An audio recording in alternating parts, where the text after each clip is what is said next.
Ensuite, je suis passée au maquillage.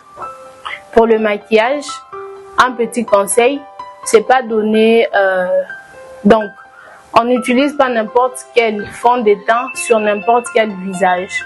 Pour avoir un joli maquillage, premièrement, il faut maîtriser la teinture de la cliente. Il faut maîtriser la teinture du mannequin.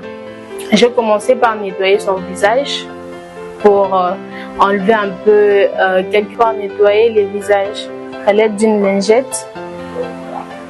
Je nettoie correctement. Étape du traçage des sourcils. J'ai utilisé une lame. Le gel à sourcils, voulais-je dire. J'utilise cette base. Normalement, c'est approprié à tous les types de peau.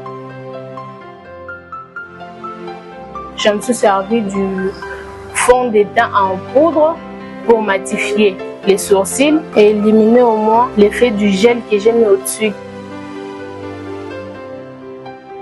J'ai utilisé un crayon marron pour les traçages.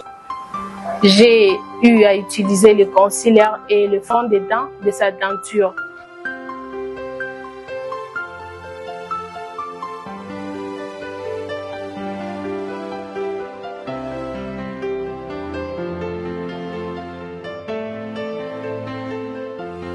L'excès de poudre qui est là sur tous les visages. Je commence partie par partie. J'ai utilisé le fond de teint en pâte. J'ai utilisé selon sa teinture sur toute la peau, sur tous les visages. J'ai utilisé un extincteur pour extamper et mettre la pâte sur tous les visages. Et là, je vais mettre le fond de teint un peu foncé sur les paupières, le fond de teint sur tous les visages. Utiliser un fond de teint en poudre à l'aide d'un pinceau. J'ai dû faire les contours des paupières et sur tous les visages. Une base à paupières. La base à paupières, elle sert à maintenir le mascara, voulais-je dire.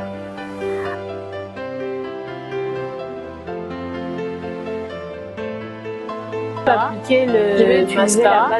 Je vais utiliser la base à paupières. Ça sert à maintenir le mascara.